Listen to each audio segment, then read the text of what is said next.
A quick video that I want to get out there on what we've been seeing a lot more of when it comes to the market. Interest rates are definitely rising, and it sometimes is a little kick in the teeth when I'm speaking to a client that I spoke to in the fall or in the summer or even last year that are out there home shopping. It's a moving target, and we're seeing it go up. But I wanted to get this video out today specifically on what maybe my prediction is, and I really hope that I'm wrong. But I do see that for people that are wage earners. So a wage earner is someone that is hourly, that maybe could be salary, but does have some incentive pay, maybe gets bonuses, or maybe gets overtime. Inflation, and I'm cheating and looking at my notes, has accelerated for the sixth straight month, right? What's going on with my life?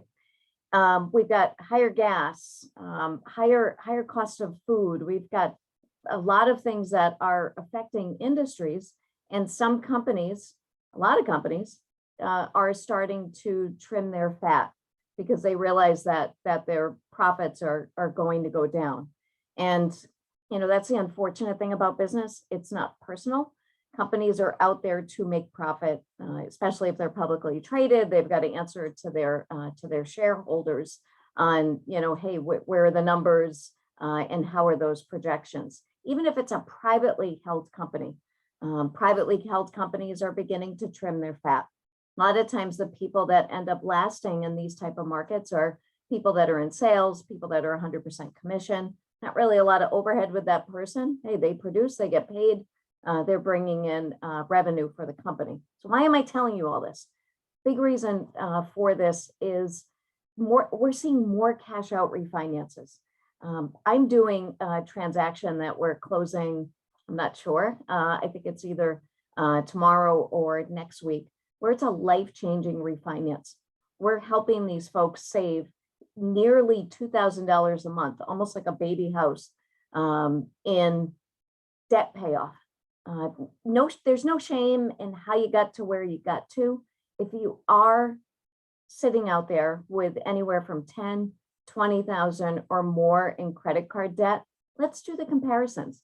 Let's compare. Does it make sense to do either a cash out refinance, or should you do a home equity line, or should you just sit tight, buckle down, and really start to put a lot extra towards your cards? And I can talk to you about the snowball method and ways that you can do it on your own if you just want to gut it out and do it on your own.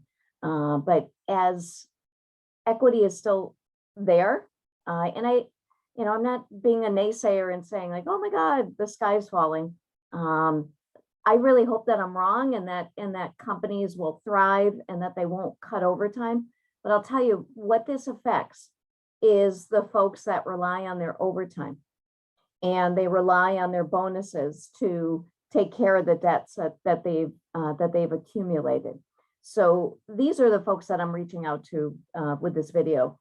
If you're sitting on $10,000 or $20,000 or more in credit card debt, and if you start hearing chirping with people in your company that things may start to change, it's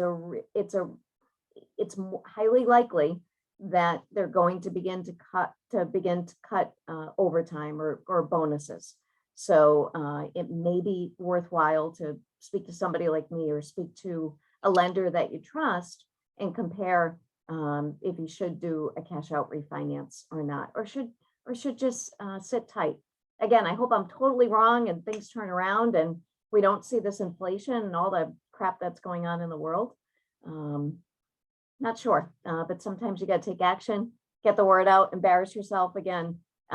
This would be a great embarrassment if I'm wrong about the economy, but we shall see. Thanks. Oh, I'm supposed to tell you, like, subscribe, share. See, this isn't one of my prettied up videos.